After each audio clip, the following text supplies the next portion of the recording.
Princeton University's Keller Center, educating leaders for a technology-driven society.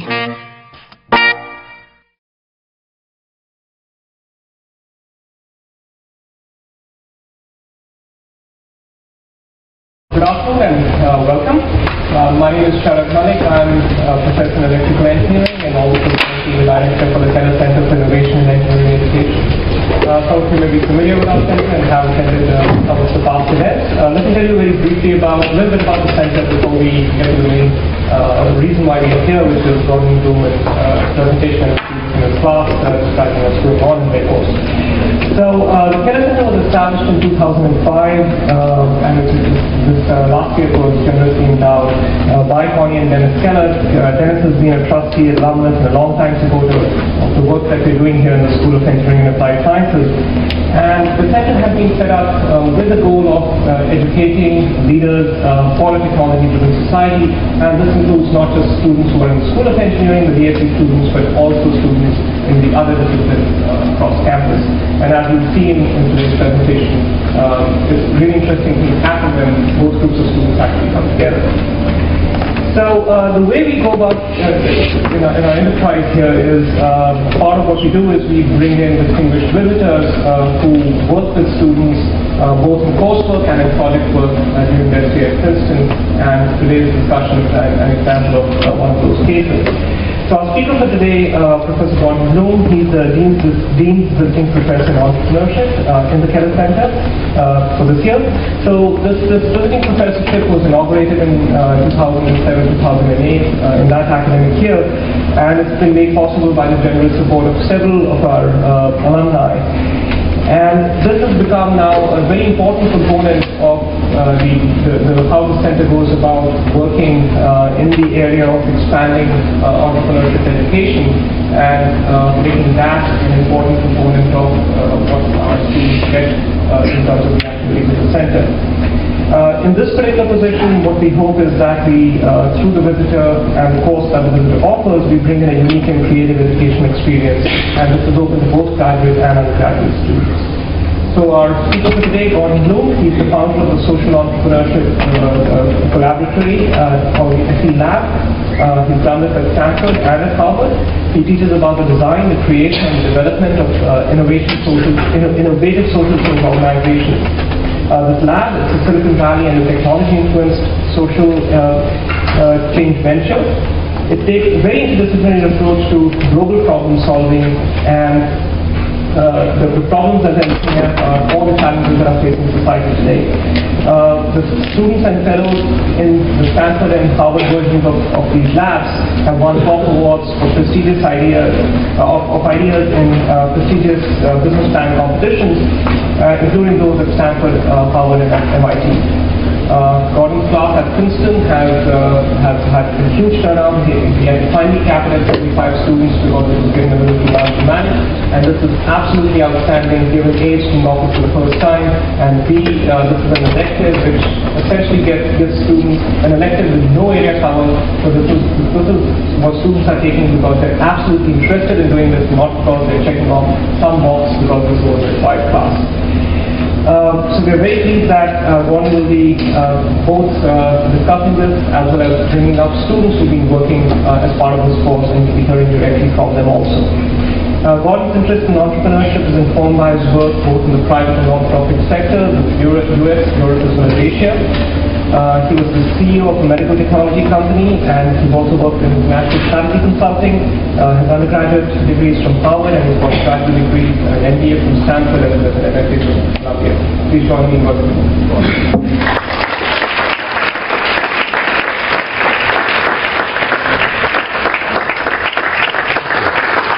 I think I'll use this.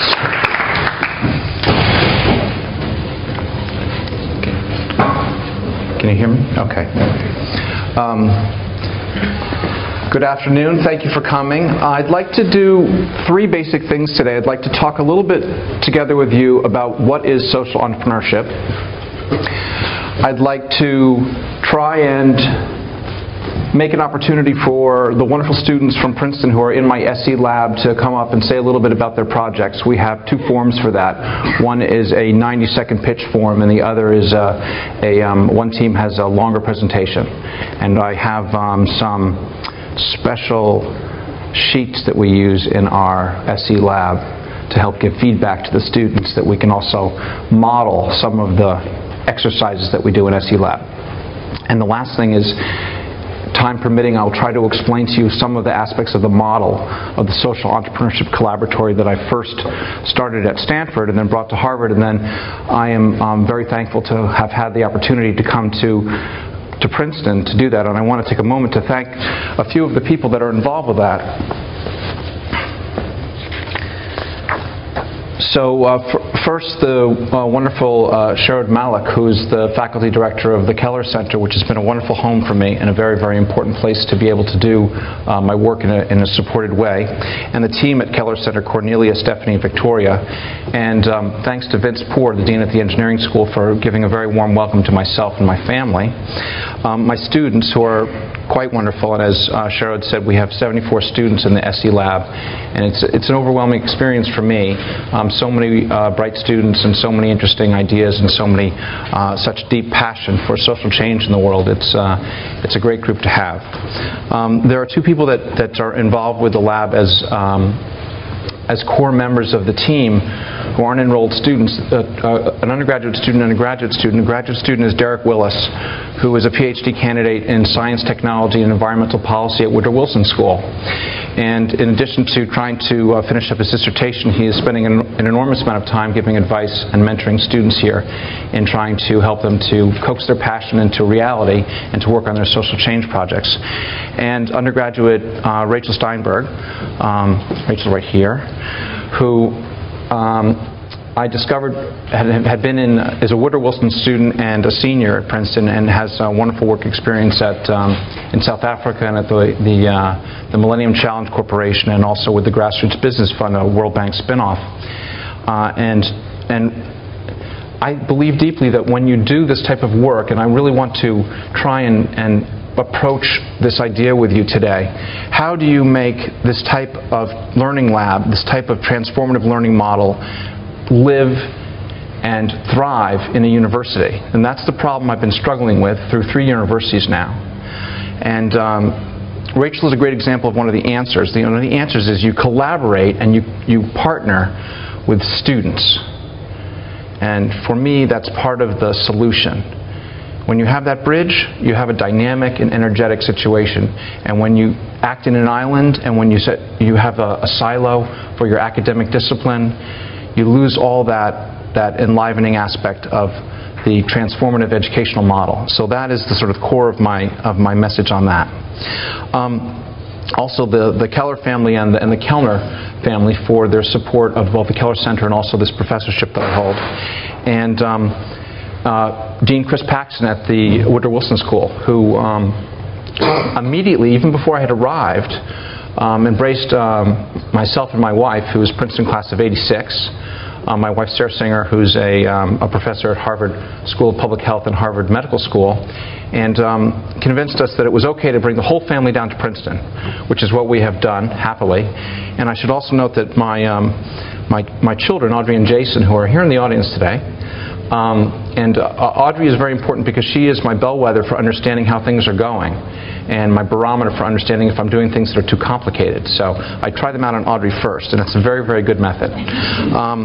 My mother and father, David and Phyllis Bloom, who have come down from Boston today, and my mother-in-law and father-in-law. My father-in-law, Susan and Saul Singer. My father-in-law, Saul, is class of '59, and I attended his 50th reunion last May and got the introduction of my life to Princeton activities. So anyway, long thank yous. But let's talk a little bit about social entrepreneurship. So, what is social entrepreneurship? Sometimes I start with my students with this quote: "Tell me, what is it you plan to do with your one wild and precious life?" Mary Oliver's The Summer Day. Because the first aspect of social entrepreneurship that I think for the students, which is incredibly important, is aligning themselves and their passion with what is meaningful for them. So in order to be able to express that in a place like Princeton, for instance, or the rest of us who are outside of the university in our lives, it's a very difficult thing. And so that's the first principle in the Social Entrepreneurship Collaboratory, or the SE Lab. How do you align yourself with things that you deeply believe are meaningful and express that in your life? So for me, that's the core of it, because that's how you create social mission. Somewhat along the lines of that, I wondered what my own story was, and it took me until I was about 48, which is last year, to realize what that was. This is a picture of my grandmother who, in 1914, doing some pottery and decorating and painting some pottery in Boston. My grandmother was an immigrant girl who came to the United States sort of poor, 1901, and in some ways was raised out of her poverty by an interesting social program in Boston that had these immigrant girls who were Jewish and Italian working on pottery, and gave them, they had a library club, and they had their lives opened up in new ways. And this was something that was in my family legacy, and I didn't really understand it, and I didn't get it until we convened a symposium. My father and I had the occasion to speak at this symposium at Harvard, and all of a sudden in the middle of it I had this realization. And anyway, so for me that was my lightning flash about how that had been an important story in my family's history, and also I believe for my father, in sort of connecting with the sense of values of trying to change yourself and trying to realize new opportunities, and how America, really that was one of the fundamental dreams of America, and how can we expand that in a more global sense. So aligning with yourself in that important and meaningful aspects of your life, and then how can you express that, and how do we do that in the States, which is part of what students in my class do, and how do we do that globally, because of course the problems that we face globally are enormous. This is a very, very scary time for our globe. We are consuming our resources at an enormous rate. There are billions of people who are in desperate poverty. We have health crises. We have economic problems. We have violence. We have wars. So this is an extraordinarily difficult moment. And how is social entrepreneurship going to approach that? Now comes the part of the talk which I think is a little bit drier, and which makes me in some ways kind of concerned. If you want to know what social entrepreneurship is, definition. First we have to talk about what entrepreneurship is. And I think that social entrepreneurship in a lot of ways is simply entrepreneurship with a social mission. In order to understand that, you have to decide what you want to believe that entrepreneurship is and what social mission is. Not an easy thing. Here's one definition of entrepreneurship: the pursuit of opportunity regardless of the resources you currently control. I'm sure that Ed Shao in the front now knows that that's Howard Stevenson's contribution from Harvard Business School. Social entrepreneurship, the pursuit of opportunity to create pattern-breaking social change. Pattern-breaking social change, regardless of the resources you currently control. That's one definition of social entrepreneurship. I say that it combines the passion of a social mission with entrepreneurial practices that are historically associated with the private sector, the business sector. So the practices that have gone on in corporations and in businesses as strategy, finance, marketing, organizational behavior aspects, those are co-opted by what was traditionally a nonprofit sector. So you have this now blurring of sectoral boundaries. Innovative nonprofit sector organizations, social purpose business ventures, and entrepreneurial government organizations. A little diagram of that. And it's this nonprofit sector area which is the one that has a difficult name problem. We know fairly well, and these bubbles are not in proportion. In the United States, the private sector is the biggest bubble. In a lot of developing world countries, the public sector is the biggest bubble. The one that I'm mostly interested in is the intersection between this nonprofit sector bubble and the other bubbles there. The nonprofit sector bubble is alternately called the independent sector, the citizen sector, if you're an acolyte of Ashoka, the voluntary sector, if you've come from the UK, that's a common term there. This is where nonprofit organizations, NGOs, civil society organizations inhabit. So we talk about also an equilibrium shift as being an important aspect of social entrepreneurship. In this scheme, which is done by Sally Osberg from the Skoll Foundation and Roger Martin, who's the dean of the Rotberg School in Toronto, the management school, you see that social entrepreneurship in that corner is combining both the aspects of direct action and also this new sense of creating an equilibrium, a new equilibrium, shifting the way that things happen. Is this like the model of microfinance, for instance? Taking millions of people out of poverty by changing the way that the game is played. So that's what you ideally want to do if you're a social entrepreneur. Now, the more classical form here of direct action, social service provision, and for equilibrium shifting, we've often had that done in the public sector with figures like Gandhi and Desmond Tutu, Nelson Mandela. That's more the political leadership and advocacy, Kennedy, Churchill. Shifting that equilibrium, the way that we live our lives, the assumptions that we have about how we go about doing what we're doing, and the incentives that we have to do that. So it's a behavioral type of analysis, and it's often grounded in economics. Another definition for you, D's. Social entrepreneurs play the role of social change agents, so that key part of social change agents.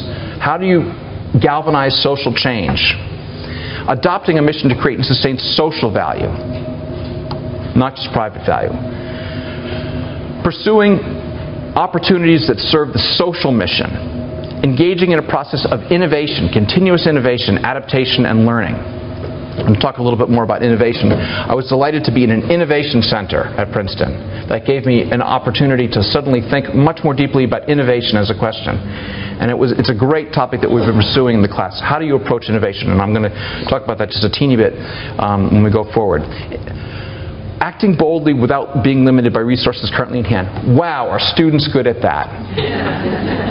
So, a natural inclination to being social entrepreneurs, exhibiting a heightened sense of accountability to the constituencies served and for the outcomes created. This notion of measurement, transparency and measurement, both together. I'll put them both in there. Now, innovation.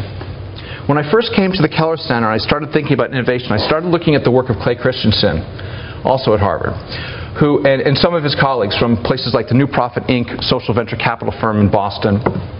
And I started thinking about disruptive and sustainable forms of innovation.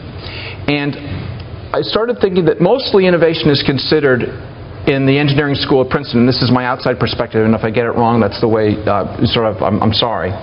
But the classical mode is about technological innovation. And this, for me, is represented by something like the cell phone. Now, the cell phone is an incredibly powerful tool, and if you look at Grameen Bank and the Grameen phone, and the example of Iqbal Qadir, who started Grameen Phone in Bangladesh to help people get out of poverty by using their cell phones, and by having village phone people who were the entrepreneurs that were there. And an enormous amount of productivity and connectivity came from that. You compare that to microfinance, which I call a social innovation. So we think of both of them in this laboratory. We think of both technological innovation and social innovation.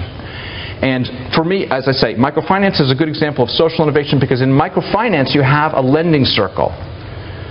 It's the idea is not necessarily dependent on some sort of important chip or some sort of great new scientific breakthrough. It's more of a social science breakthrough. It's more of an organizational question. It's more of a question of designing how that community works. And that's the innovation of microfinance. What are some more examples? Now, I talked a little bit about microfinance. Muhammad Yunus, I think, is a classic example of social innovation. The Grameen Bank itself and his models for microfinance have lifted hundreds of millions of people out of poverty and connecting to this sort of Millennium Development Goal of reducing poverty by half by 2015. Which, if we do reach, I think a lot of it will be due to that one particular social innovation. So that's a huge advance for how we deal with that particular question. And so much of the social progress that we make is connected to the question of poverty. So much of the issues around conflict and violence are connected to the issues of poverty. So as we become more capable in realizing ways to get out of poverty, we are so far in advancing how we become a more liberal, democratic, pluralistic society. As we compete over resources, as we fight these wars that we have exponentially increased the challenges of having peace and prosperity. Another good example for me is Ashoka. innovators for the public and the leadership of Bill Drayton, who I consider to be the fountainhead of social entrepreneurship. So the last 25, 30 years, Bill's been working in the field, really defining what we think of as social entrepreneurship. A global NGO that invests in social entrepreneurs, creating dramatic and lasting social impact.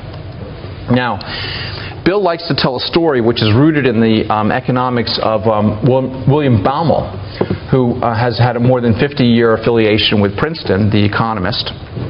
I'm sure a number of you had to suffer through Baumol and Blinder textbooks, so, or maybe you enjoyed it. I always found economics a little bit the dismal science. I believe in that. In any case, the idea here is that from Rome to 2000, we're looking at the GDP growth and productivity over that time. And there was an enormous explosion in the 18th century, through the 18th, 20%, 19th, 200%, 20th century, 700% increase in this way that business became competitive, and with the increase in GDP. And as the productivity took off, society benefited. Now, the social sector did not participate in this incredible growth and explosion of productivity that the private sector was enjoying. What Bill Drayton has been seeing is a shift where the social sector is now understanding, in social entrepreneurship, how to be more competitive, productive, and take entrepreneurship as being a way of galvanizing what's happening on the social agenda, the social change agenda. One of the ways we see that is the explosion of civil society organizations, of nonprofit organizations, of these voluntary organizations. You can see in Brazil, for instance, that between 1980 and 2001, they increased from 5,000 to 1 million of these organizations. Some of this is due to the change in government systems. We have a fall, sort of the fall of the Berlin Wall and the collapse of the Soviet Union, the spread of liberal democracies, the decrease in the number of governments in South America run in dictatorship. You know, as these social forces are unleashed, we have an enormous change in society. So, what is this SE Lab? My experience was that students, and this is based on my own experience, it was that students were not really given the opportunity that they needed to flourish on their own, and to take the ideas that they received in classrooms, the academic frameworks, and to translate that into action in society, and to have a passion around that. And so instead of, you know, and I think a little bit about this model that I call the ascendancy of transformational education.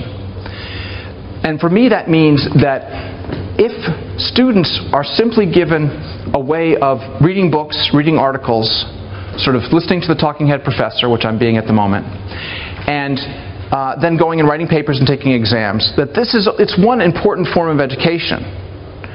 But it's really it's not as dynamic and it's not as connected to the real world as I think we need to have some aspect of the, especially undergraduate education, to be. And so I wanted to create something for my students at Stanford who I saw sort of struggling with this issue. And then I had this idea that I would launch this lab. And I was in the Institute for International Studies at Stanford, and there were two thinkers there, Jim March and Woody Powell. And they had a little something that they called a collaboratory, a knowledge collaboratory. And so I said, this is great. I found these guys and I sort of co-opted this term collaboratory. Who is using this term? I want to know where this comes from. And so then I started this class, and all of a sudden they started becoming interested in the class. Everyone was coming to the class. And they wanted to know, you know, like, what was this class, and you know, what was this collaboratory thing. So the guys who invented the collaboratory term came over to me and they said, well, you know, what are you doing with the collaboratory? This is really, you know, we're interested in expanding this idea too. And so I said, well, great, there's room for both of us. Let's just, you know, keep going. And we did. And they got a nice gift, and they started something called the Kosmetsky Global Collaboratory. I think partially because I kicked their butt. And you know, they got excited and they said, okay, we can do this. You know, if that guy over there could do it, then we can get it going too. And then Sarah and I did a runner to the East Coast and went to Harvard. And the collaboratory is still going on at Stanford in two different forms. In any case, I realized, both from my own experience as a student and also from what I was seeing with my students at Stanford, that this was a dire need. And they came because it was done in partnership with them, and it activated them in ways that allowed them to express what they wanted to express. I wrote this model up in a publication which is shamefully expensive. Believe me, I received no benefit whatsoever. But Oxford Press came out with an edited volume, 23 different authors, and I contributed a chapter where I wrote up what happened at Stanford and at Harvard with the SE Lab. And so that was actually important for me because what I wanted the lab model to be is freeware. I wanted it to be freely available. I wanted people to be able, it wasn't freely available in that book, but I posted the paper to the Hauser Center for Nonprofit Organizations at Harvard, which is also a wonderful incubator for these ideas. And then it's freeware, so it's up and it's free. But that's not enough because you have to have a live model. So this notion of vision to reality. University education rarely focuses its attention, this is a bit out of the book, and imagination on teaching students how to turn a vision into reality, how to design and develop social change organizations. Well, part of that is true and part of that is a crock. Why is it a crock?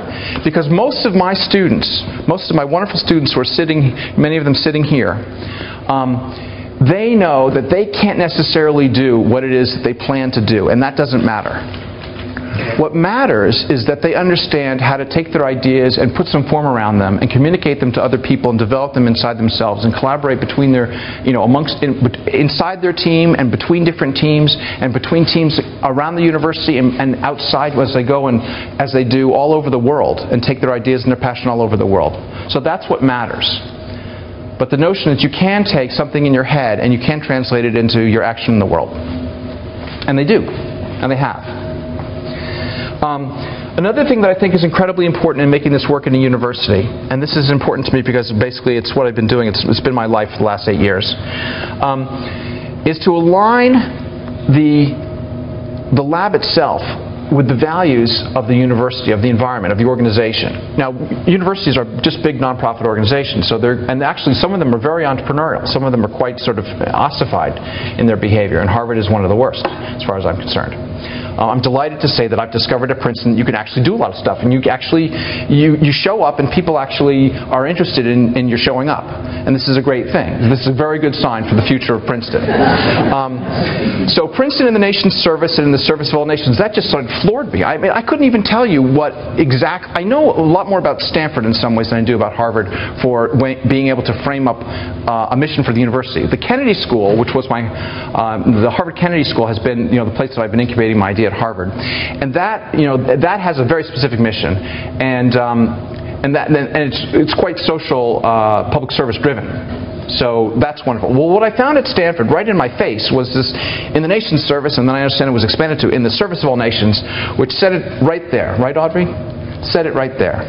And then the Keller Center also seemed to have a fascinating mission, and the way I interpreted it from reading some of the literature that was sent out that included an announcement of the original gift and how all these people came together last spring in April for the creation and the founding of the Keller Center.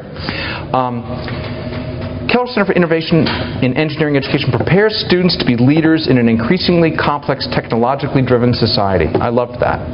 So I said, okay, great. And then another thing I saw, and I asked Sherwood when I came, I said, can you tell me how I can align with the university? What's going on? And I said, I've seen this thing about these grand challenges. They sound very interesting to me. There's energy, there's development, and there's health. And that sounds like a very, very great space. We're looking at infectious diseases in health. And my wife is sort of a health policy, sort of scholar, and they're looking in development, and they're interested in eliminating poverty in Africa, and there's, the energy and the environment piece is very important. So that's what I did. I started looking around for things that were going on campus. Now I'm going to segue to another thing for you, which sort of go the opposite direction. I told my wife to hide the kids' eyes. I'm just going my vision has been declining. It happens at about 45. So I'm going to read this for you. It's disturbing, but we use it as a way in our... I'll tell you afterwards. I'll read it first, then we'll talk about it for just a moment. The photo in the mail is the Pulitzer Prize-winning photo taken in 1994 during the Sudan famine. The picture depicts a famine-stricken child crawling towards the United Nations food camp located a kilometer away. The vulture is waiting for the child to die so they can eat it. This picture shocked the whole world. No one knows what happened to the child, including the photographer Kevin Carter, who left the place as soon as the photograph was taken. 3 months later, he committed suicide due to depression. Now, this photograph, obviously incredibly disturbing, we try to use in a lot of different ways. But one of the ways is to understand the seriousness and the significance of what the students are proposing. We want, whenever possible, to be engaged with issues that have serious social significance. And we want to understand how to create the most social value and have the largest impact we can for the small amount of resources that we have at our disposal. Now, I can't take you through, there are many exercises and many different frameworks that we use in our laboratory. And as my students well know, we talk about the strategic triangle and competitive strategy, and we talk about the theory of change, and we talk about logic models, and we look at all sorts of different frameworks that are helpful for us in trying to understand how to design their ventures. But I think the best way to explain that is to ask the students just to say a little bit about what they're working on. So I'd just like to invite up, we have different teams who will come and will give you their pitch or their presentation. So, bridging the gap. And let me know if you need a slide or anything like that. I have a couple of slides here. For you guys, here's the mic, okay? Yep. Thank you. Okay. As a native Colombian who has recently worked in Bogota, I've witnessed the difficulty that young working Colombians often have in financing their graduate education. In fact, due to this problem, Americans are 4 times more likely than Colombians to obtain a graduate degree. Numerous studies, including a seminal work by the World Bank, indicate that this is a critical problem that must be overcome for Colombian economic growth to continue. So we already mentioned, the primary cause of the problem is the lack of financing to pursue graduate education. Tuition costs are extremely high, standing at about 66% of an average Colombian's annual income. Moreover, uncertainty about career prospects simply makes the opportunity cost to pursue graduate education too great for the average working Colombian.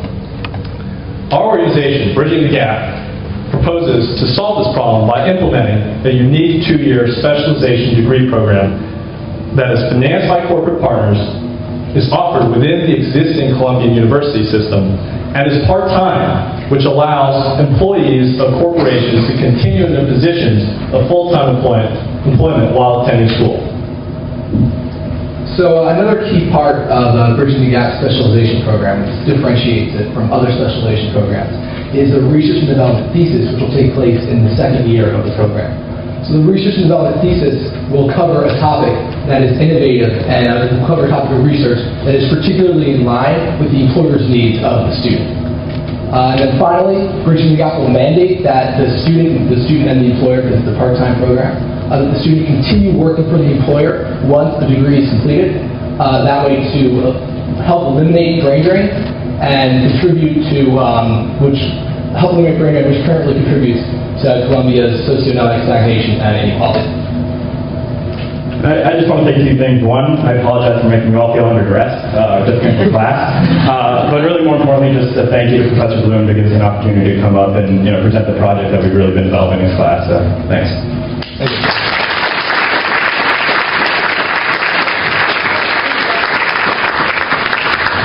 We have food justice co-ops. Some of the groups, everyone has been so incredibly busy. I'm just enormously impressed that the students were able to come at all this evening. And we also just had our midterm last night. So these guys were all putting their nose to the grindstone. Oh, if you wanted to use the mic. No. Okay. I'm okay. So thank you guys. And I'll ask you just to quickly introduce yourselves, so your names and your majors or something like that. Yep. My name is Tushar Gupta. I'm a junior majoring in computer science. And I'm Taylor Demke. I'm a junior also, and I'm majoring in philosophy. Alright, so our group is named Food Justice Co-ops, and our pitch is as, 20 minutes away we got Trenton, a city of 85,000 people. A third of this population lives below the poverty line. Among the many problems facing these historically impoverished neighborhoods is that of malnutrition. Rates of obesity, diabetes, and hypertension are many times the national average. And we believe that these problems are directly related to the lack of access to affordable, healthy food. Our solution is the creation of a network of food justice co-ops. cooperatively run organizations that purchase bulk quantities of locally produced, healthy food and distribute it to their members at cost. These co-ops will also exploit recent innovations in urban agriculture, such as high-productivity greenhouses, aquaponics, and rooftop beekeeping to further generate revenue. Ultimately, the success of our project lies in effective community organizing. We've gotten strongly positive responses from Pam Mount, the mayor of Lawrenceville and director of Farmer Against Hunger, and Jack Ball, the mayor of Ewing and manager of the Trenton Farmers Market.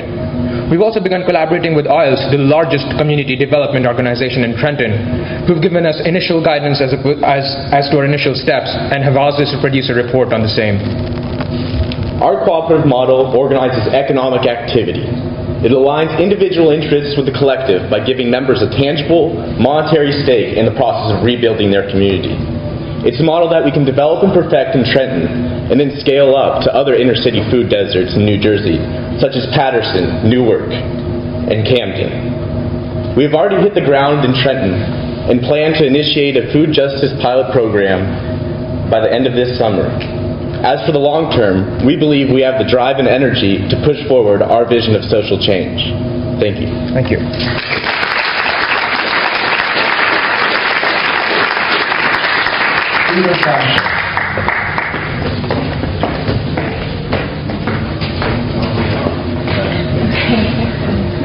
Hello, I'm Danielle Cohenschug, and currently I'm considering a few majors.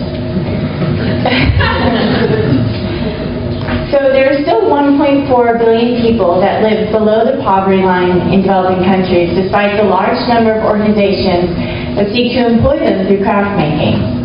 But I don't think the situation is necessarily hopeless. Every year, American consumers spend $330 billion on clothing and homeware goods, and just a thin slice of this $330 billion pie is spent on socially conscious goods. That means that expanding the amount American consumers spend on socially conscious goods could have enormous potential to employ more artisans worldwide.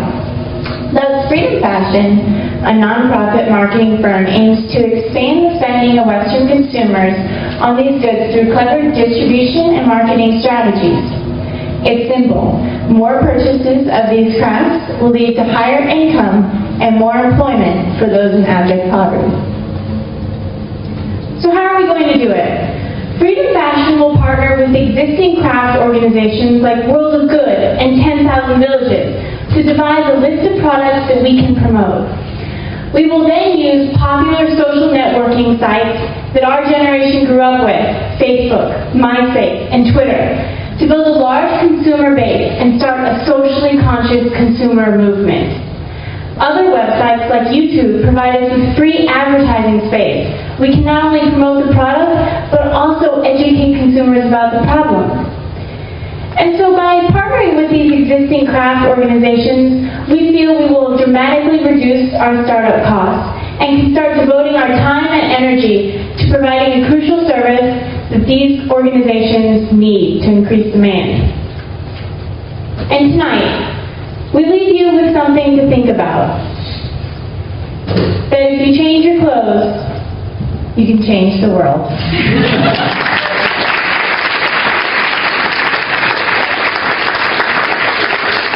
So, in China, Africa.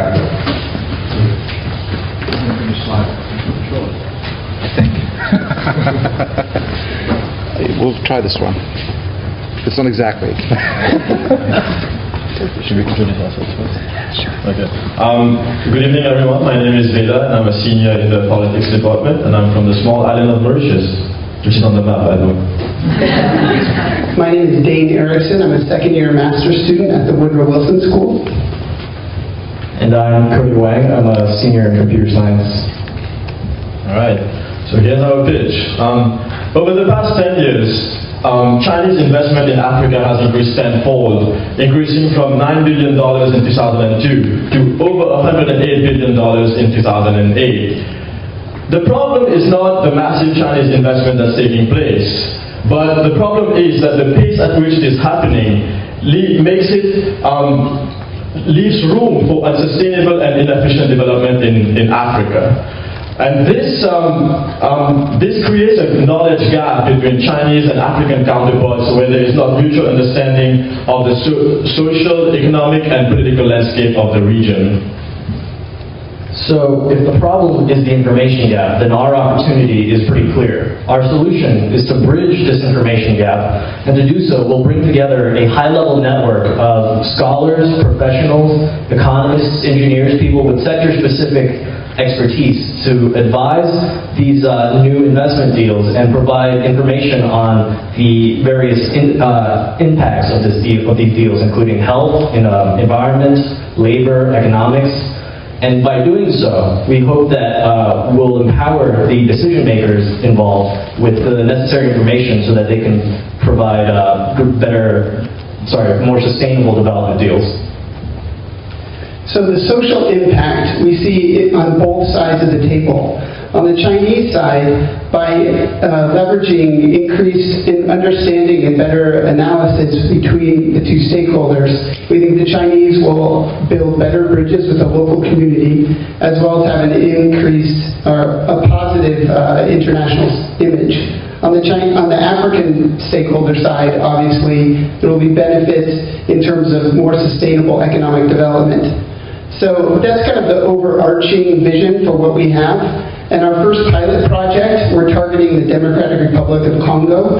About a year ago, there was a $9 billion loan from the Chinese government to the Congolese government. And that $9 billion is going to be repaid through coltan and copper concessions.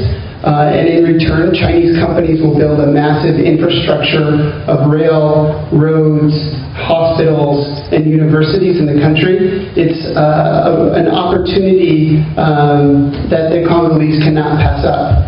And at the same time, we think that there are some social issues that should be taken into consideration. The main one that we plan to target is skills transfers. So in the past, over the last 50 to 100 years, when outside powers have come in and built infrastructure in various African countries, and this is true in Congo as well, often when they left, there wasn't the transition or the skills transfer so that the local population could then utilize that infrastructure and maintain it for future generations. So we want to come in and kind of fill that gap and make sure that the skills transfer happens. Thank you.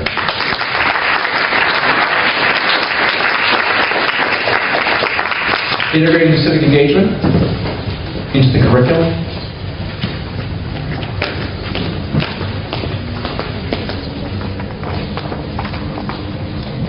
My name is Alexis Moore, and I'm a sophomore here at Princeton. Unfortunately, I'll be the only one representing my group.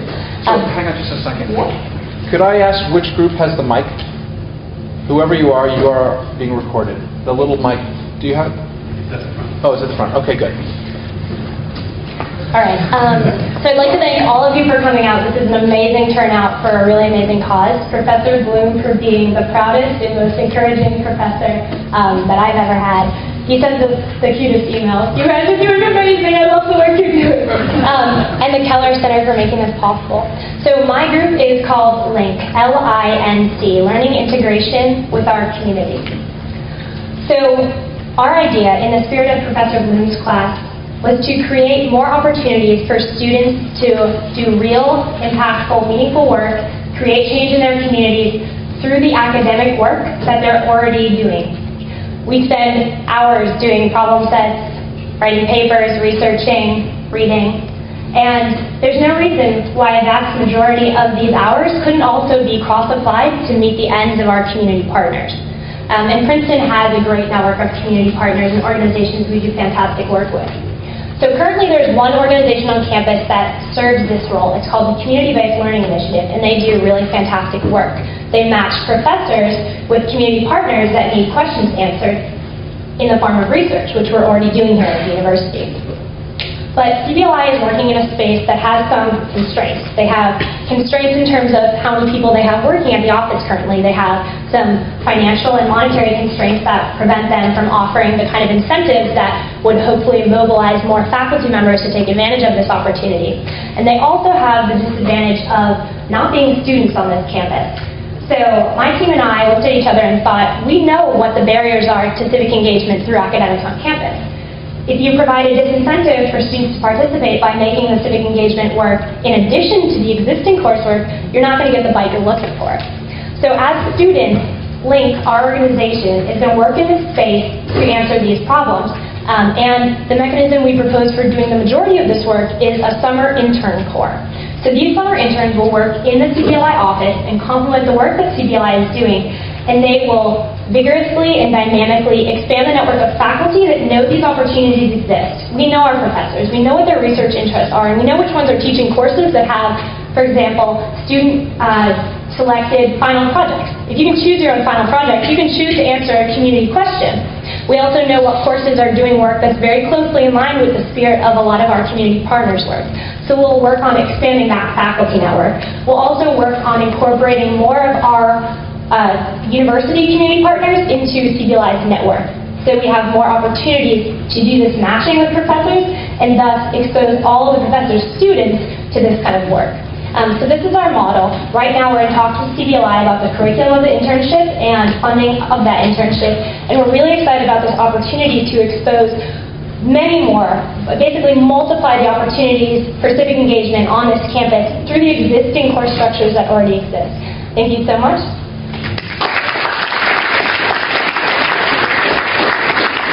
Thanks, Sarah.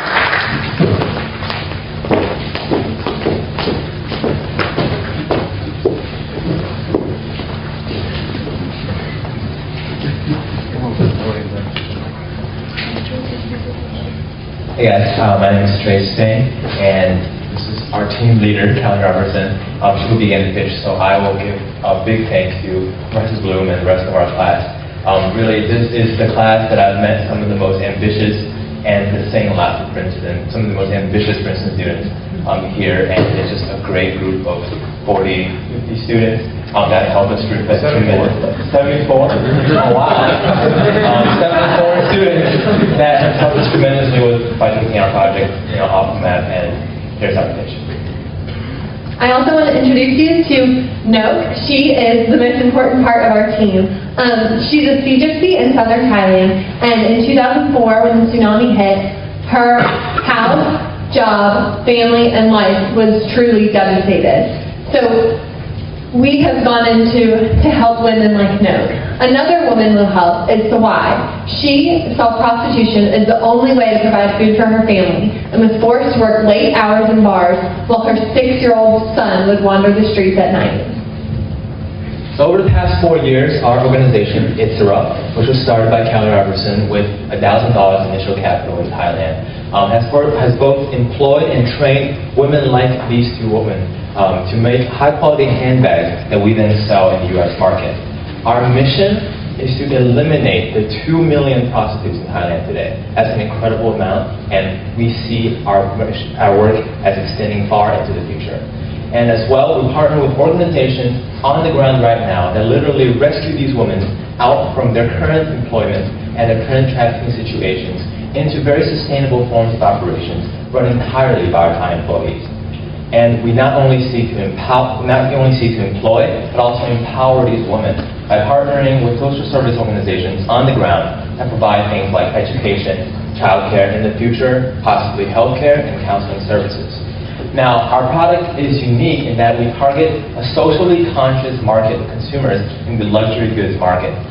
This is a very new market that's emerging because of the fact that people are becoming a lot more socially conscious in their buying habits, and we're trying to target them with the unique marketing strategy of popular media through our connections with people in Vogue magazine, Skirt magazine, and celebrities such as Gui Witherspoon. Now, our model and our marketing distribution stream are completely replicable. And so in the next couple of years, we have plans to expand Itzerup to 4 other production sites in Thailand and eventually into international markets. By supporting Itzerup, you can help the women like Noak and Sawai truly experience freedom and help and create a brand that can change the world. Thank you.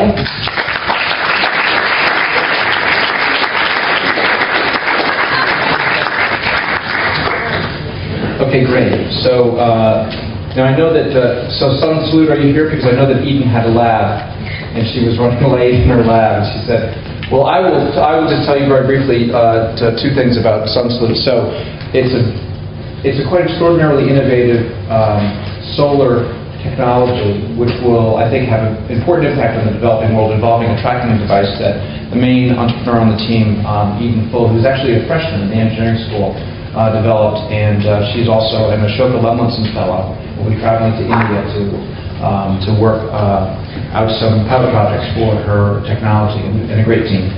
So, Veterans Campaign.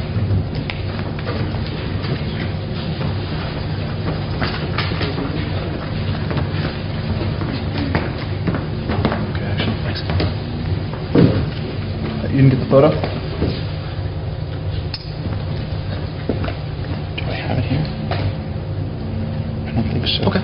No. Not a problem. Hi, I'm Seth Lynn. I apologize for that. And I'm a master's candidate at the Woodrow Wilson School. And my partner in crime over there is Norm Bonnyman, who's a sophomore. He's double majoring in ROTC and the organization I'm about to tell you about. And our third member of our crew is actually not here right now. He's getting ready for our staff meeting tonight. So, he had a little more important things to do, but the rest of us decided to come. I want to start by asking you two questions. First is, would you like to see politicians who put their country before themselves? And would you like to see politicians who value bipartisanship more? If you answered yes, please hold that thought. 40 years ago, 3 out of every 4 elected leaders in the Senate and Congress had served in the military. Now, at the start of the Iraq and Afghanistan war, that had dropped to only 1 in 3. Now, more importantly, since then, it's dropped even further to about 1 in 5. Now, at Veterans Campaign, we believe that people who've risked their lives to serve the country overseas are going to take that same selflessness with them when they serve in public office. And their shared experiences, their common experience of service, will help them reach across partisan lines. But unfortunately, these same qualities don't really help people on the campaign trail.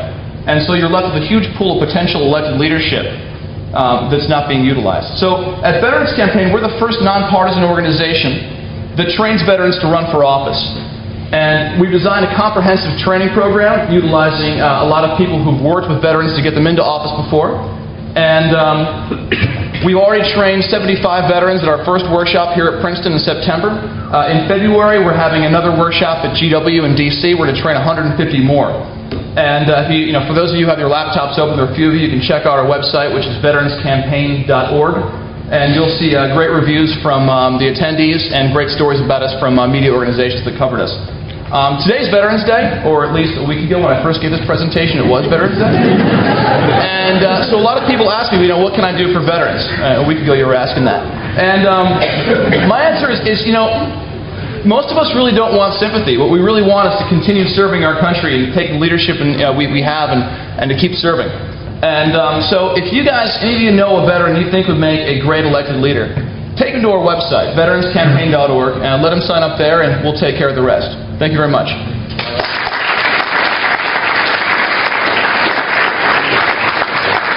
So what we're going to do now, I'm going to ask Rachel Cyber to come up and say hello.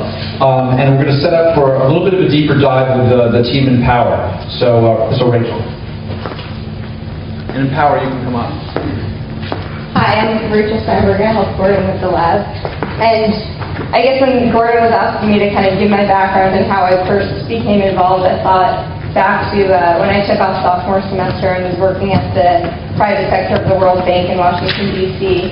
Actually, to May 2008 when I was sitting in a bar with my friend Pierre, and I was telling him that I was going to take a social entrepreneurship class, which was actually, I guess, the one kind of before Professor Bloom came with Professor Danner. And so he immediately told me not to take it because he said that I would probably find it kind of boring. Right? And just not signing up for it and sitting in a different lecture. And then kind of in the second week of school, I just by chance decided to go and sit in Professor Danner's social entrepreneurship lab, and then immediately decided to switch classes. And then I guess fast forward to spring of 2009, when Gordon contacted me to work in the lab with him, because I had met him he was a guest speaker in Professor Danner's class. So I had met him then, and then I guess he got my name from Professor Danner again, and I was sitting actually in the airport in Nairobi going to visit my friend Pierre, who was working in Tanzania. just by coincidence, and he, at first realized that he was kind of asking me to participate. So I immediately decided that I would help him out and switch around my class schedule. And then, kind of when I told Pierre about this, he also quickly asked me for the syllabus from Professor Danner's class, and kind of said that he was glad that I took it instead of listening to him say that it'd be boring. So that's kind of my background of the involvement with the SU Lab. And it's been going really fabulously so far, and I appreciate all the work that I get to do with Gordon and Derek and all the students. You want to say something about merge? Yeah, and on okay, so Gordon mentioned before that Iqbal Qadir, who started Grameen's Phone in Bangladesh, so he's actually going to come to speak at Princeton on December 2nd. He'll speak in our class first, and then he'll speak at a lecture sponsored by an organization that I started on campus called Emerge, a Global Bazaar. So he'll do the keynote lecture for that, and that's Wednesday, December 2nd at 4:30. And then on Sunday we have a big bazaar where we partner international artisan groups and student groups and I guess in related departments and faculty on campus that are presenting kind of international oriented projects that they're doing or development initiatives. Thank you. Thank you. I have to say that absolutely no way I could do the SE Lab without Rachel. So thank you, Rachel. Okay, now what we're going to do is Empower is going to give their full presentation that they did actually last night. It's 10 minutes long. And then you have in front of you these feedback sheets. And you're welcome if you want to scribe notes. And you'll see the way that we actually work to help the students and give them feedback. And we look at such things as, I'm sure that I know it by heart, but anyway. Their problem statement, the opportunity and the mission that they've articulated, the solution and the theory of change, the social value creation, the management and advisory team, the market, the business model and financials, and the performance measurement and evaluation are not being done right now because they're at midterm, so those are being done in the following weeks and then for the final business plan that they're writing. And then there's strategic partners and scale and the overall effectiveness of the presentation. And on the back you'll see there are ways to note the 3 greatest strengths, the 3 limiting weaknesses, what recommendations you think that the team should do immediately, and any suggestions for people, organizations, the team should contact.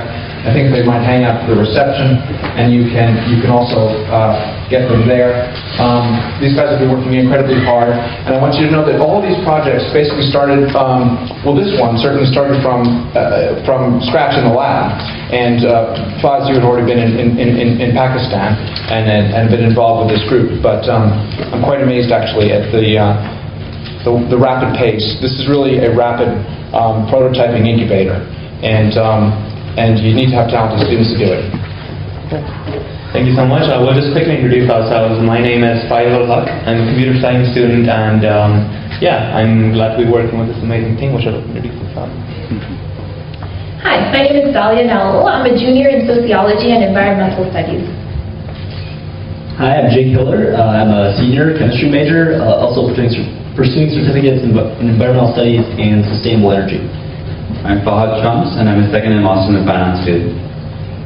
My name is Michael Smith. I'm a senior in the mobile bio department. Can you hear? I hate these. You sound evil. Can you hear me? Can you hear me? Yeah, perfect. Good.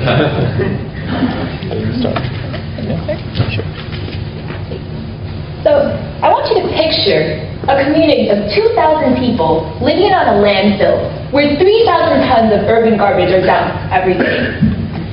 To make a living, they search through garbage, looking for recyclables, and they burn away all of the organic waste to make their tasks easier, causing grave health problems. This is Khandi in Karachi, Pakistan, a place that epitomizes the waste of valuable resources in landfill slums throughout the world. So, Khandi is located on the outskirts of Karachi, Pakistan, which is a huge city of 18 million people. The people on this landfill live in shanty dwellings. And basically what we want to address on this pilot site is the problem of landfill slums, which occurs throughout the world. This problem has 2 underlying problems. One of the problems is severe poverty, which manifests itself in low-margin, inefficient work, a small amount of opportunities, limited educational resources, and the second problem is urban waste. overflow. So urban waste overflow contributes in a huge way to climate change.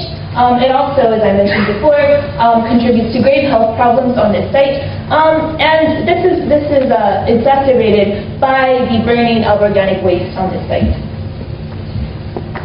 So this last challenge actually becomes the first input into Empower's equation of change. So it's a huge unutilized resource, organic waste that is dumped at the landfill site, and it's just burned away because the workers lack the requisite skills or resources to utilize this resource. Previously, large corporations have tried to come on site and use the waste to produce electricity, but have failed because they tried to evict the community first, and that actually led to violence. So Empower's model is fundamentally different. We use this huge unutilized resource, which is organic waste, and combine that with inexpensive, proven biogas technology to produce methane. And that methane we use to produce electricity. But instead of affecting the community, we use this electricity to empower them, to empower the workers on site to become agents of positive change in their own surroundings. I was working on site the last year, and I met these kids who wouldn't go to school in the morning because the school was at capacity, the school that is on site, and which is actually our main partner in this endeavor, and that's at capacity, so they would just run around, play on the trash because that's their playground, and run around barefoot on the shards of glass and not even wince, and I would wince for them. And then, the wounds that they would get here would complicate drastically, very quickly, because the health clinic sometimes won't be able to store medicines or vaccines on site. So, we use this electricity to power up the school and the health clinic, thereby increasing their capacity and capability. So the school, for example, can now have evening shifts, thereby catering to more students on site. And the health clinic can, for example, have a fridge which can store medicines and vaccines on site.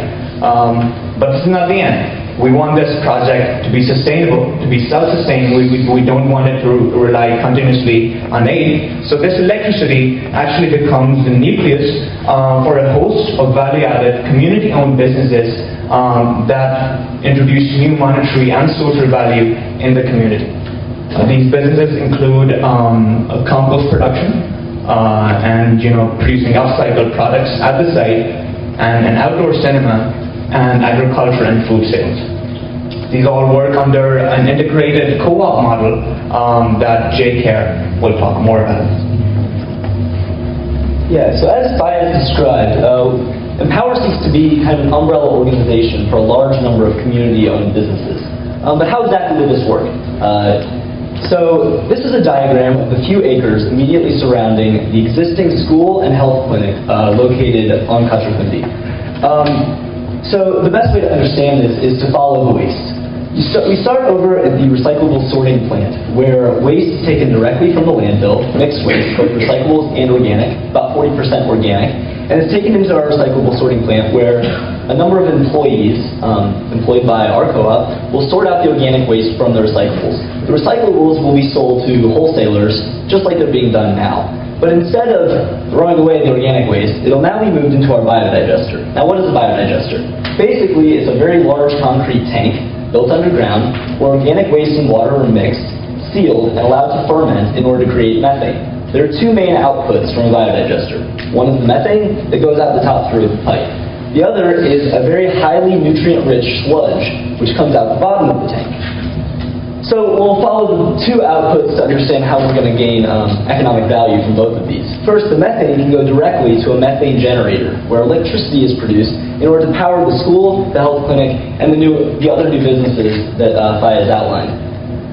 Then, the highly nutrient-rich sludge can be moved to an adjacent tank, where it can be mixed with additional organic waste in order to create high-quality compost. Now, currently, the school offers lunches to all of its students every day, but it has to bring in this food from off-site. It's expensive, and it's really not the most environmentally friendly perspective. we believe that we can create an on-site agricultural area where we can use this high-quality compost in addition to cheap building materials to build a raised bed in order to produce local fresh produce for this school and therefore supply this need. Startup funds for this project are low. $10,000 will give us enough money to build the biodigester, buy our 5 kVA methane generator, provide wiring for the school, the health clinic, and the other new businesses, and the building materials for our agricultural site. This will allow us to form these community-owned businesses that can hire employees directly from the existing community. The school and health clinic have already agreed to purchase the electricity and the food from our co-op, providing our initial revenue stream. From this revenue, we'll be able to pay all of our employees a fixed wage that's higher than they're currently making scavenging on the landfill. Additionally, out of all the excess revenue that we'll generate, which we've calculated will be plenty, we will redistribute this back to the workers in a mixture of wage bonuses based on performance, how well they're doing, how much value they're producing for the co-op, in addition to shares in the cooperative. This will allow for 2 things. 1, it'll allow the community to buy into our venture. And 2, it will allow us to repay the initial $10,000 investment. Once this investment has been paid off, the cooperative will be 100% community owned, and our group will be able to reinvest that $10,000 in phase 2, which Fahad will talk about a little more fully. So our project will be implemented in 3 phases, and with each successive phase, we'll cater to an increasingly larger market. In phase 1, we'll be providing electricity to the on-site school, the health clinic, and our community-owned businesses. And as Jake mentioned, we'll be generating revenues by selling the products of these businesses to consumers in Karachi and potentially other areas of Pakistan and abroad. And a portion of these revenues would go towards investing in phase 2 of our plans. In phase 2, we'll be scaling up our power plant and we'll be providing electricity to a majority of the residents of Kashrakwandi, which is roughly 2,000 individuals or 400 households. We'll be selling the electricity at a very subsidized, affordable price. And finally, in phase 3, using the profits that we've made till date and with an extra round of funding, we'll scale up even more and we'll cater to the larger market of Karachi city by selling electricity to the grid. I was in Karachi this past summer and the city is facing a severe energy deficit. There were blackouts all the time and there's definitely a need for this. So a quick overview of our team. Empower is a group of 100 plus Princeton and Rutgers undergraduate and graduate students, and we here represent the core team. Our core team has an eclectic set of academic interests which include environmental science, engineering, sociology and finance. We believe the diversity and relevance of our areas of study will definitely prove to be a great asset during the course of this project. Plus, we have 2 Pakistanis on our team which will help us understand the cultural and political context. And last but not the least, Faiz here has already worked on site and has developed a thorough understanding of the ground realities and has built local partnerships. We realize that we need help. So in order to ensure our project success, we formed a meaningful partnership with Eco Complex, which is Rutgers University's Environmental Research Center, which focuses on projects related to waste management and renewable energy. Plus, we're seeking advice from a range of esteemed experts within academia, which include Candice Chandra, who is an expert in waste management at the Woodrow Wilson School there. In Pakistan, we formed a partnership with the well-known Acumen Fund, and we're looking to partner with the city government in Karachi. And most importantly, on site, we made local close connections with Al-Khair Foundation, which is running the on-site school and health clinic, and which will help us build the infrastructure for our community-owned businesses and will provide us with the necessary human capital. This foundation is highly respected by the local community and the landlords. So this will help us gain community support, which is crucial for the success of this project. All right, so there's obviously some challenges because if this proposal were easy, it'd already be done.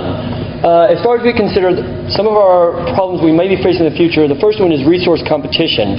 Right now, the organic materials, they're not doing anything with them. If we go in there and start making money off of it, who's to say someone else isn't going to do the same?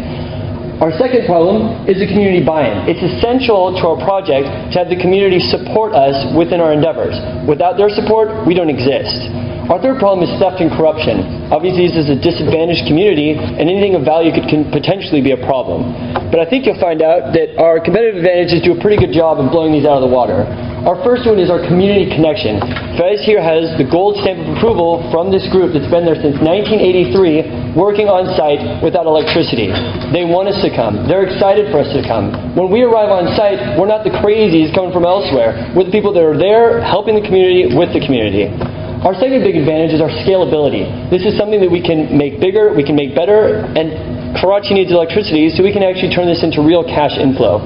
Our third advantage is really, I think, the most important, other than the community, and that's our technology. It's easy, it's quick, it's efficient, it exists. If you go to Home Depot and you buy yourself a generator that uses gasoline, you put an adapter on that, you pump methane in it, and shazam, you've got electricity. That's what we're using. That's why our starter costs are so low, and with $10,000 we can start a pilot, not tomorrow because we have to finish the semester, but by the end of the year for sure. I'm serious. My mom was like, no way you're going to Pakistan. She actually said that. If I can really leave you with one thing to really take out of this idea is that we're taking trash, we're turning it to gas. We take the gas, we make electricity, and we take the electricity and we turn it into cash. $10,000 are on the ground, and I'm excited, we're excited, and we hope you guys are excited too.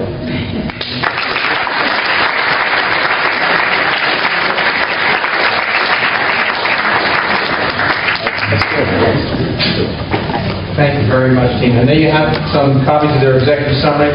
This is what I'd like to do for our last 15 minutes here. I'd like to just open up the floor. We have questions. You can direct them any way you like. You can direct them to Empower or any of the teams that have said hello, or to me, or as you like. So, questions. And I have a mic here if you want a mic. So, we have questions out there? Questions for the teams? Yes. Going to be offered again? When is the class going to be offered again? Sherrod and Vince are the only people who can answer. The professorship is it rotates each year. So there'll be a new visiting professor in entrepreneurship in this role, and that person will teach what it is that is their particular innovation in the curriculum. So the short answer is this class will not be taught next year in the current plan. Any other questions? Questions from the team? Yeah, I'd especially like. This is a question for the Veterans Campaign. Why don't you finish? Oh, okay. It seems to me you're going to get a disproportionate number of men in your campaign, which will increase the disproportion of women in elected office. Have you thought of that? It's funny you mention that. Actually, we got our idea from a similar organization at Rutgers that does this for women.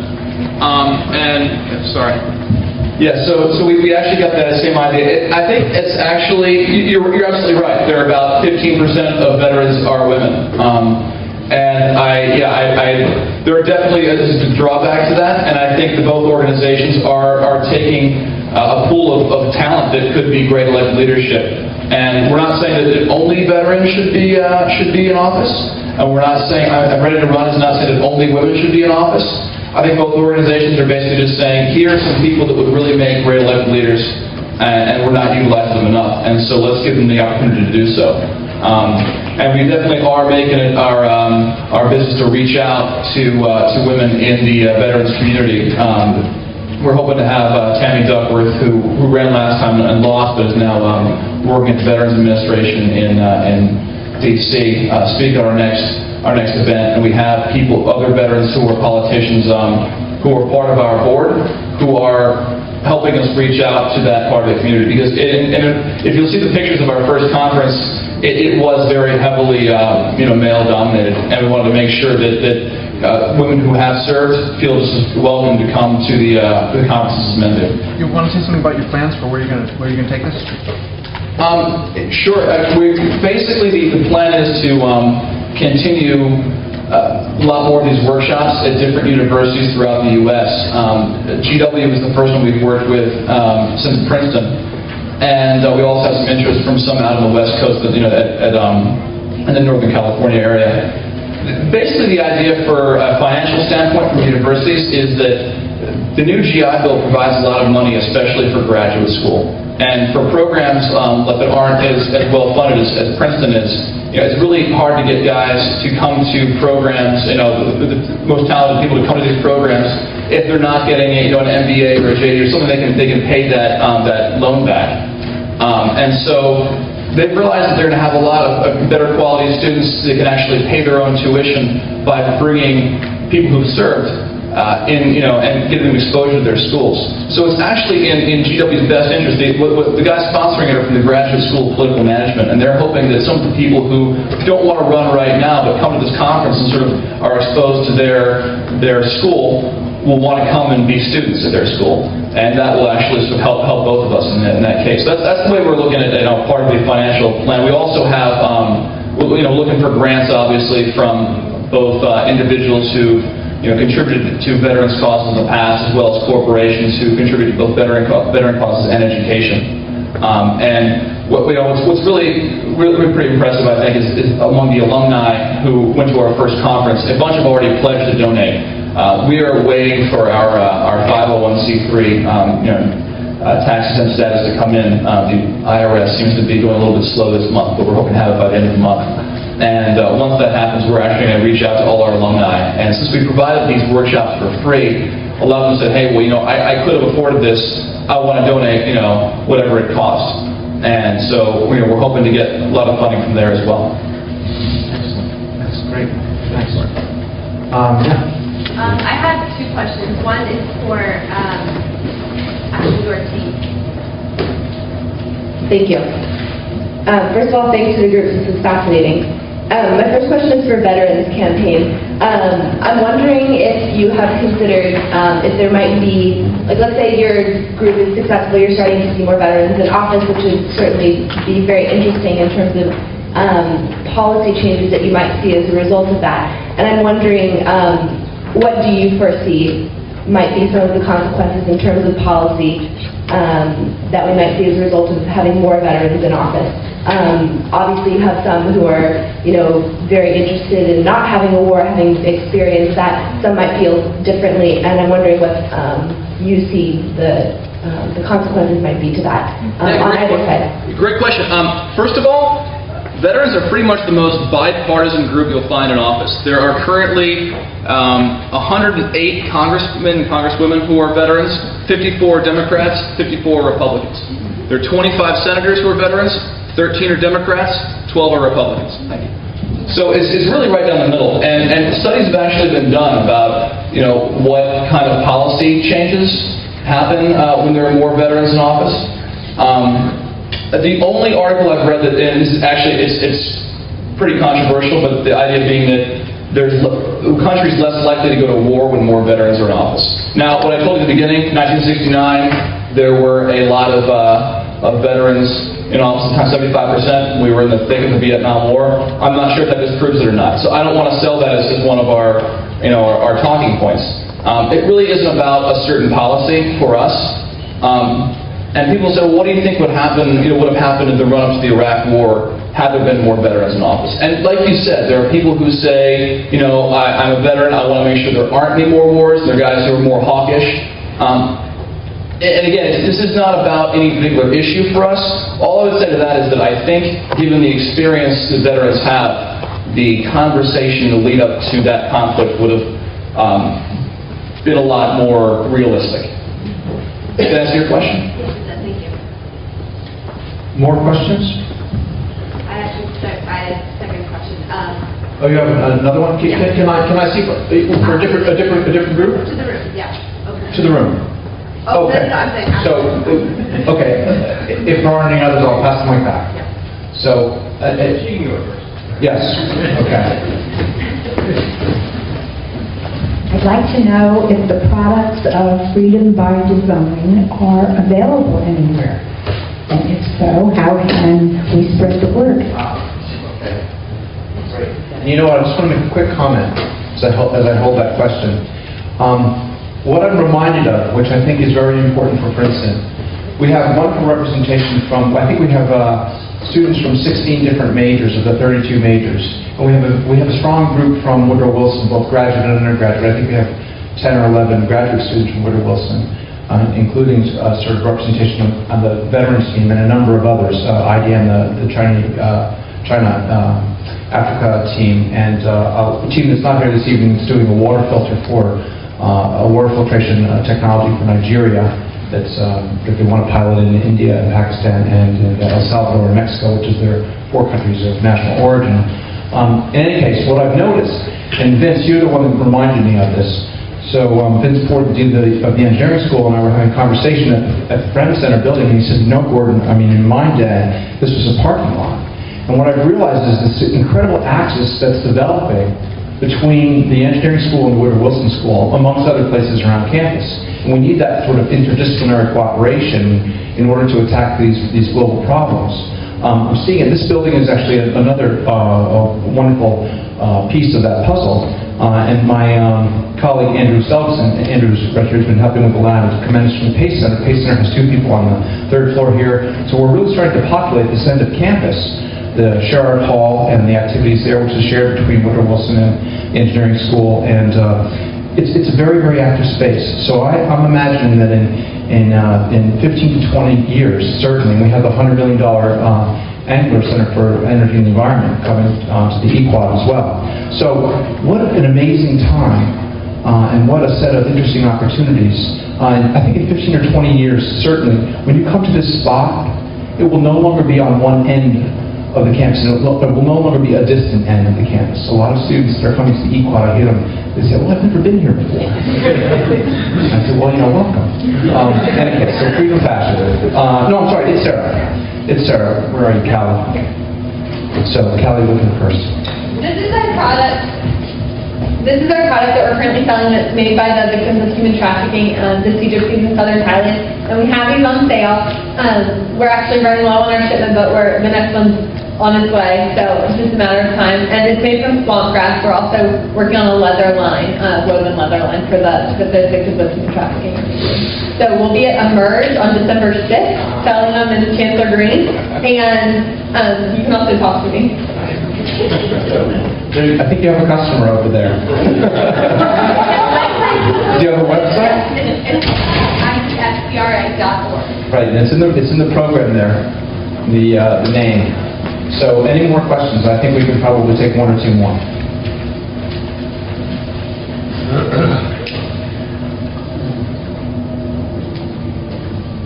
Is there a way for the Princeton community to continue to track as these different ideas and businesses develop? And secondly, because for Freedom Fashion as well as for Freedom by Design, I think there's a local market that can utilize the product. Okay, well, I'm gonna pass the mic to my boss. I could do my boss's boss, I suppose, but we'll go with Sherrod and ask him. And I know that there's also a trustees meeting tomorrow, so it's a good time to try to think about that question.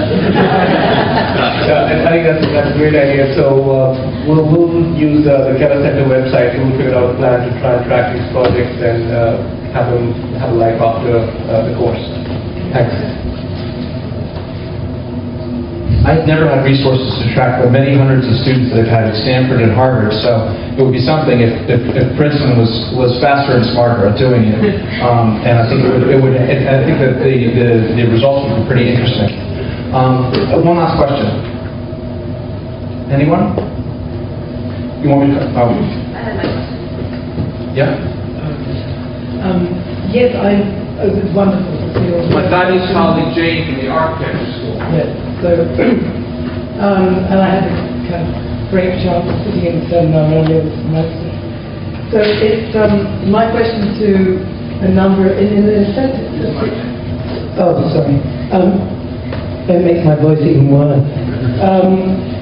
The question I have, particularly for I think the Trenton team and the team that were talking about the Chinese-African relation and bridge building, where does, in the sense that their questions are the kind of instances at 2 radically different scales, but in Trenton it seems that there would be great possibilities to begin to think about the kind of urban and architectural implications of, I don't know if I'm speaking. Can you put your hand up? So I'm talking with you.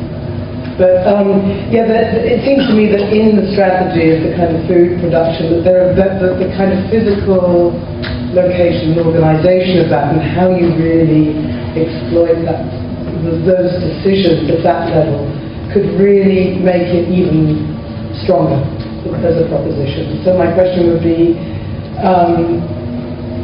how might, it's not really, it's more a rhetorical question for today, but maybe that's something to think about, down the line. And I think at a more complex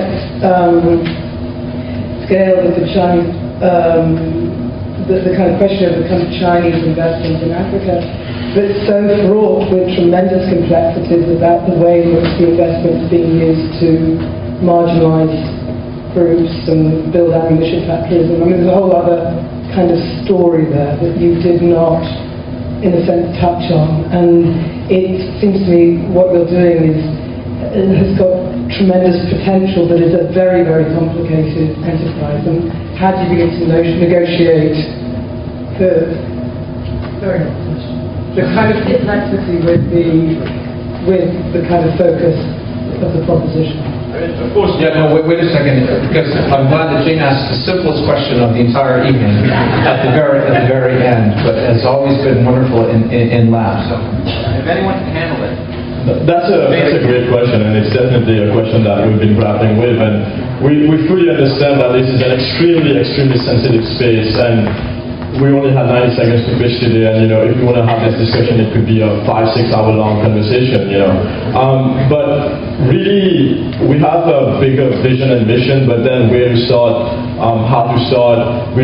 The reason we chose DRC is because Dane, the team leader, spent 6 years in DRC, has some experience there, he already has some contacts on the ground. He also spent 3 years in China, so he's really studying that space also.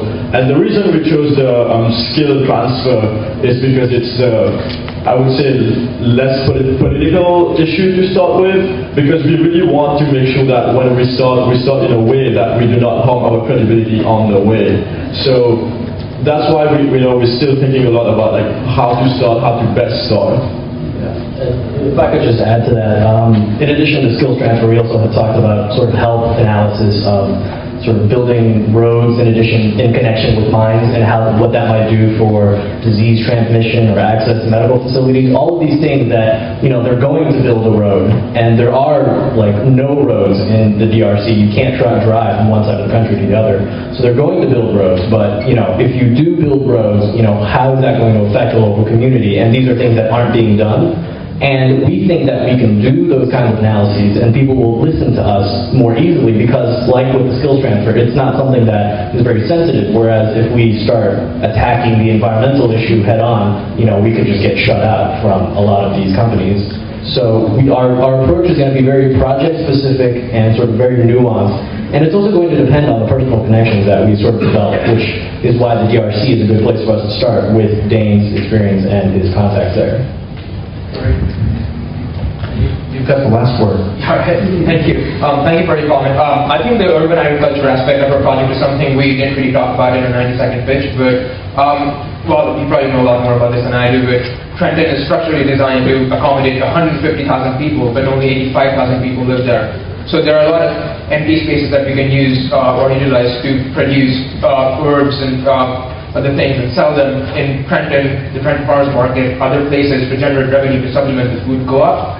And so we are actually in the process of building a pilot program for a greenhouse right here on campus, which we can hopefully expand to Trenton over the summer.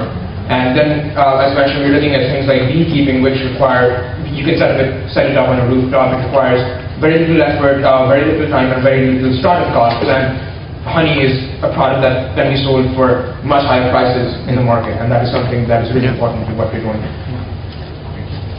And there are also 2 architecture students that are on that team that did come this evening. So Jane, you have 2 students in your studio to work on that. Alan and Alexander. Yeah. So Sharon, are we? We're off to. Great. So just to let everybody know, we have a small reception at the end of this event, so you can just cross over. It's the room right across the corridor here. And before I let you go, I'd like to thank Gordon for putting this evening together, this group of students. And this has been, at least for me, and I expect for all of us, been a wonderful afternoon, evening, with the students sharing their energy, their vision, and their plans. And on behalf of all of us, I'd like to wish them good luck and hope to see every one of us. Thank you.